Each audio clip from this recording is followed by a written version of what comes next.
Welcome to Something to Talk About from King's Restaurant in Tamuning. Coming up, a conversation with Miss World Guam 2015. The travels and adventures of Chanel Cruz Jarrett, how her reign has benefited Guam, and what it has done for her. That's ahead on Something to Talk About.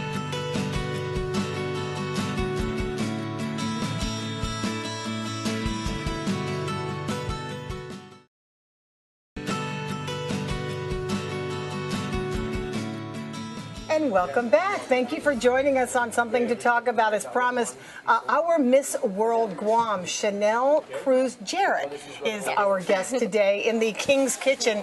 We've got the fresh fruit and we've got tea, and she's actually eating, which I really adore about this girl. You're not afraid to just chomp into it. I'm glad about that. Yeah, me too. She is, because she's starving. There's like a, I was trying to make that point about usually girls in your business, when the business that is of your representation of Guam on the stage like that, you do have to be sort of conscious about things that you eat, and people are watching you always for trying to find flaws and trying to see. Is that one of the hardest things about your position, where people look at you all the time? Well, I mean, there are certain things that is already aligned for you, which of course, you have to have a healthy body, toned.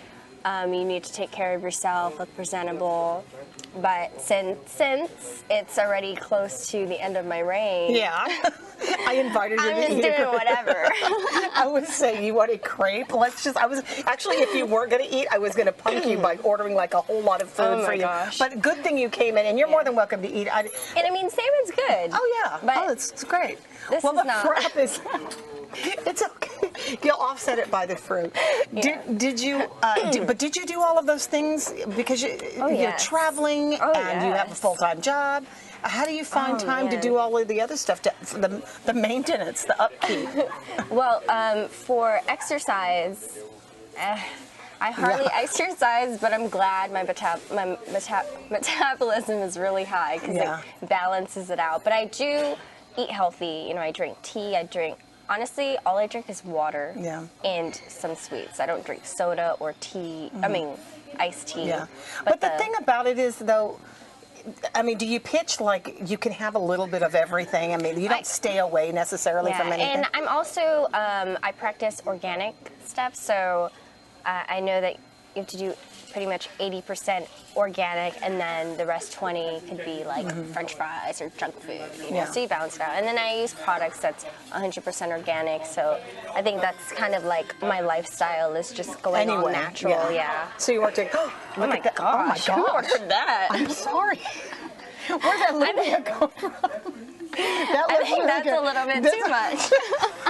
Is this fit into your organic diet?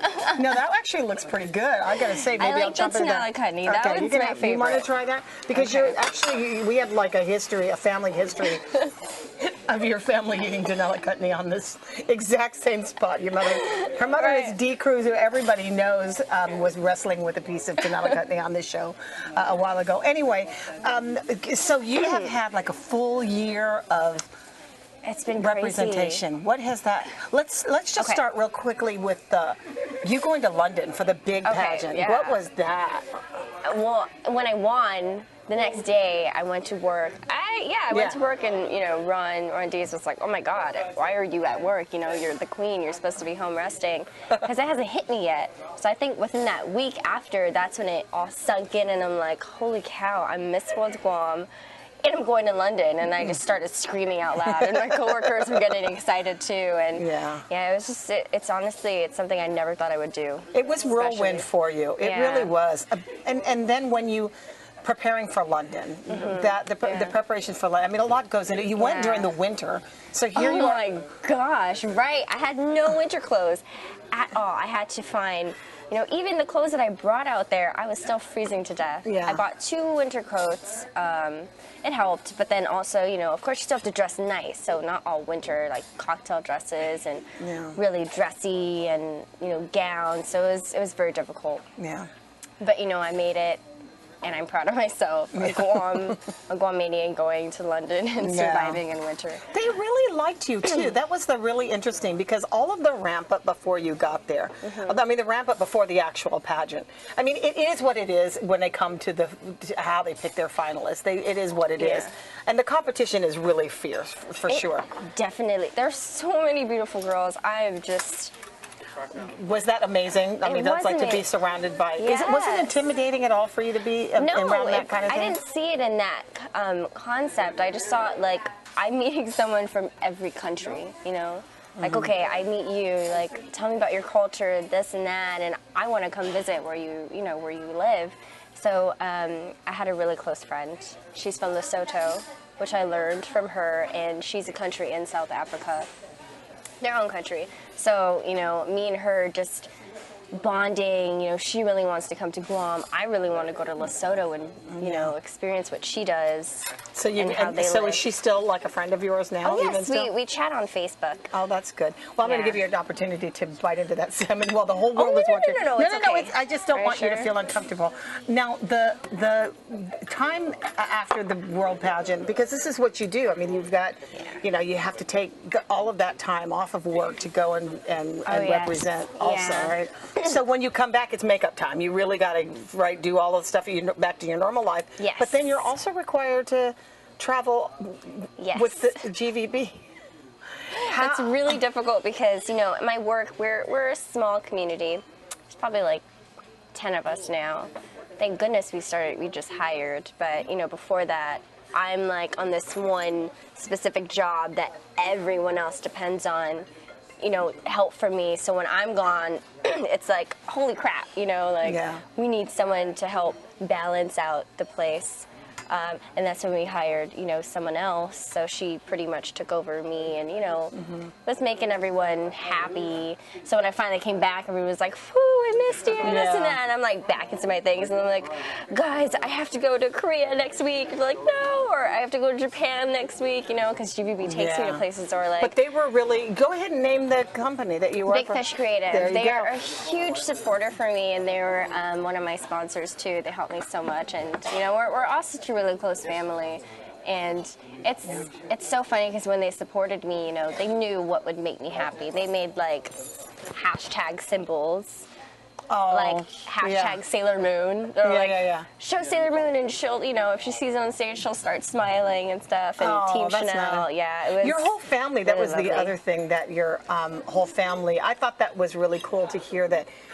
You know, your family got it so that your grandfather was able to go. I know. That's so sweet that he was able to go. It surprised me because at first, you know, he's like, he's not going to come, this and that. And all of a sudden, he just surprised me, like, I'm coming to London.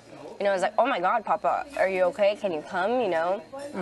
But everyone took care of him. They made sure he was okay. And warm, Yeah, because, you know, since he's so old in the cold, you know, it starts to ache his body, so he couldn't really go out as much. But you have a pretty close family, though. I do. I kind of expected that was going to happen. The other thing is that when you came back from after all of that and making up for the lost time when you were being gone with your company, you were placed on like a lot of things that you had to do. You have commitments, like you have to regularly, like we said, travel with GVB. That's a big thing to have to go off to and is it mostly countries in Asia? Yeah, What's the furthest it's place? just, for me, it's just Korea, Japan, and then we also have a Philippine market, but we don't send Miss Guams to them. And we have Russia. We send Miss Guams to Russia. I was hoping to get that trip. Yeah, one time in mind, but I didn't. Yeah, you didn't get to go. Right. But the Asia trips aren't so bad, though. I mean, right?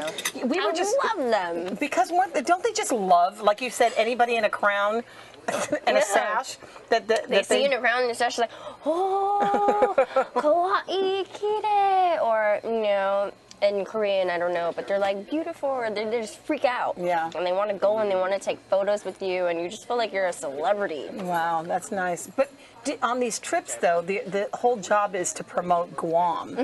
And what do they expect of you? From it? Just really to be that person that is wearing the sash? Do you have to speak? Do you have to? Well, we do interviews. Perform? Yeah. So when we do, when we go to Japan or Korea, usually Korea is travel expos. So we go there with cultural dancers, and we have our own Guam booth. And of course, Miss Guam is just there to smile and take photos, and the cultural dancers show performances, and then after we all take photos together, or we go on the main stage, and they would just introduce me to everyone, Miss Guam. And then for Japan's, we usually do interviews, and we go and meet important people and thank them, their appreciation, especially airlines. So it is a lot of promotion, and I love it.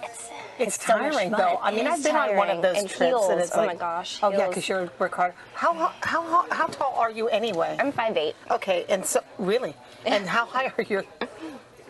How high are these heels that you're wearing right now? Those are I don't know. 5 inches, 4 inches. Yeah, I would just say I'm roughly like six. You're like 6 foot, yeah. 6 feet when you're Yeah. standing up on 6 in feet heels. tall. Well, I got to tell you that there's always the excitement during pageant time when girls are running, and I don't know about when it was. I almost completely forgot about what it was like when a competition that you were up against. During your pageant, but now you've got these girls that are still interested, which I think is interesting. There are still young ladies that are interested. Tell me what's the attraction?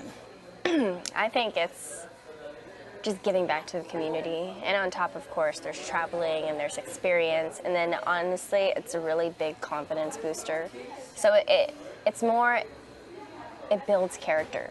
Like me, if I would never join the pageant, I wouldn't be as outgoing, as I am. I'm still shy and, but like when I'm in front of a camera, I'm super comfortable, or I can hold a conversation with someone and tell them about remember Guam. I think that is one of the things that I knew about you early on. It's like I thought, oh my gosh, Chanel is usually very quiet, quiet mannered, and that you don't like. Well, your mother overshadows everybody anyway. Yeah, I'm the opposite. I'm the you're complete opposite of her. She birthed oppositeness out of her.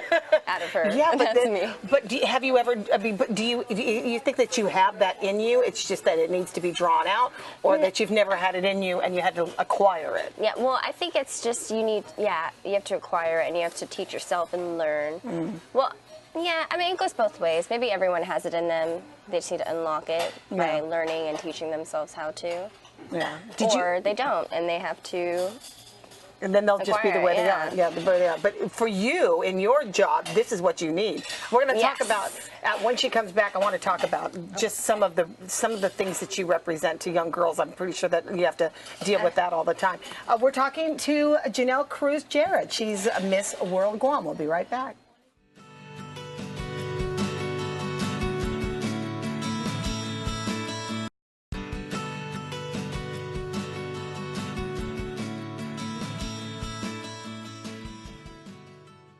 Welcome back to Something to Talk About. We're just being teased at the fact that I called you Janelle. I know your name is not Janelle. Her name is Chanel Cruz Jarrett. She's our Miss World Guam. How could you forget? Your name was everywhere. Your name was a brand. It is. Oh my God! You can tell she works for an advertising company. But I was asking you earlier about young ladies and. What happens to them when they join pageants or why they join pageants. There are a lot of girls, young girls, middle school, high school age that, they have like body image issues or they have image issues altogether, personality. This is a hard time. You remember being in, probably more for you because you were probably a really shy girl in middle school at that period of time. I was actually bullied. You were bullied? Yeah, and I was very skinny. I was a twig. So I think that's one of the reasons why I was bullied too, because I was so skinny. Yeah. And the reverse is true that when a girl is, honestly, I mean, no matter what weight you are, if a girl is too skinny or a girl is a little overweight, then you're going to get teased either way. So it's really just a matter of, so look at you now. I know, back then I wish I could have just silenced out all of what people would talk about me and just be like, it doesn't matter. It really does not matter. Did you feel like that then, that it didn't matter? How did you get through? How did you get through it? Pretty much, I just switched schools, and I think when I was a sophomore at GW, that's when everything kind of like changed my perspective, because really no one cares at GW, pretty much. Like the only fights that happen is if you like bomb someone or bump someone. You know, it doesn't matter. They don't tease you if you're big or small or tall or short. You know, so I think that's why I really. You felt more accepted. Yes. Just the way your appearance was more accepted. Yes. So what do you say to young girls that talk, you know, that are self-conscious about their bodies changing? That's another big thing, when your body's changing in that middle school age, and people take notice of that. You know, in the end, you say now, because you're Miss World Guam and you're a beautiful representation of that. And I'm more aware, you know, as an adult, I actually learn more, and, you know, all these girls on beauty, you know, beauty magazines, they're all photoshopped. You know, not everyone is that perfect, you know, so you need to know everyone has flaws, and like me, I may look skinny in a dress, but if I take it off, I got some love handles under here. You know what else she has? She also has a tattoo, like right here, right? I do, and What's I have the a tattoo. What's the? I was going to have her take it off, but she said it would reveal too much. What is the tattoo? What it is says it? to be or not to be. What was that? What were you thinking when you got it? Well, it was more, I know what the real definition is, but I made it my own. Okay. And it was more like a personal thing, like to be or not to be, as in, you know, I need to find myself, or if I haven't found myself. How old were you when that happened? I think I was 17. Wow.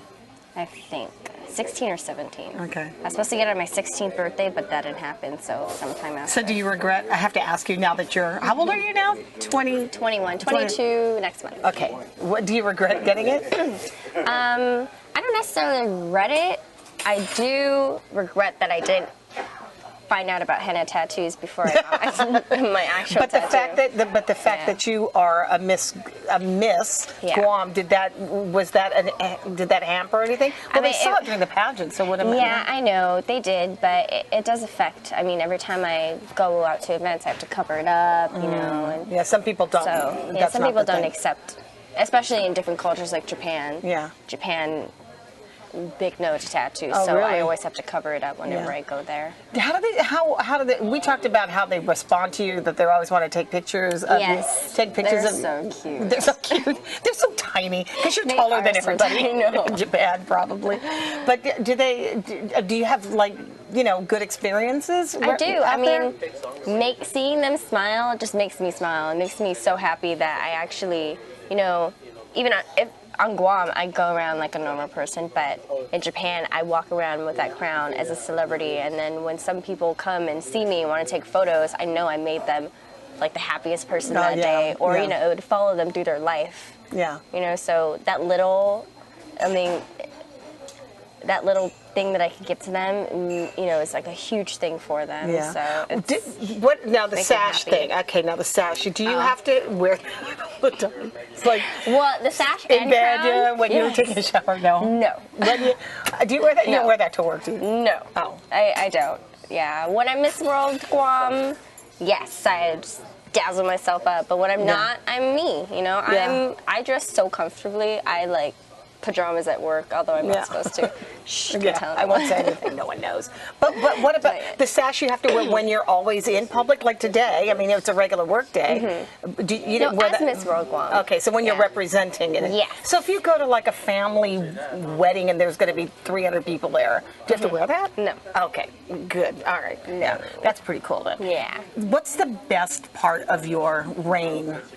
The best part is, of course, the experiences that I make off island. You know, the traveling. I think everything, the whole package it gives me is just the best. I mean, it really builds my character, especially because I'm majoring in theater fine arts. So always being in front of the camera, I'm like literally super comfortable in front of a camera now, which I'm so thankful for, and it definitely helped me. What would you say to the girls that are going to be up and coming after you? I mean, there's a whole pageant, and there's somebody who's going to, you know, take over your spot. I know.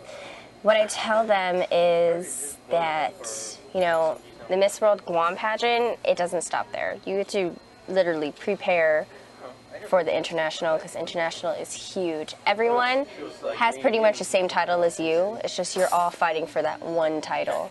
So, you know, you always need to bump up your game. You need to be really prepared. You got to be very comfortable in front of a camera and always get to the spotlight. And as many times as there's interviews, you want to always be there, you know, talking about Guam representing and why, you know, you should be the next. Did you come across people, any of the women from other countries that had absolutely no idea where Guam was? Yes, I've had. And what was that like? It was interesting, you know. I mean, just like, where's Guam? I'm like.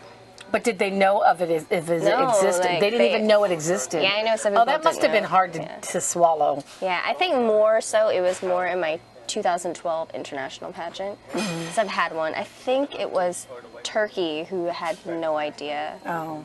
Yeah. What Guam was.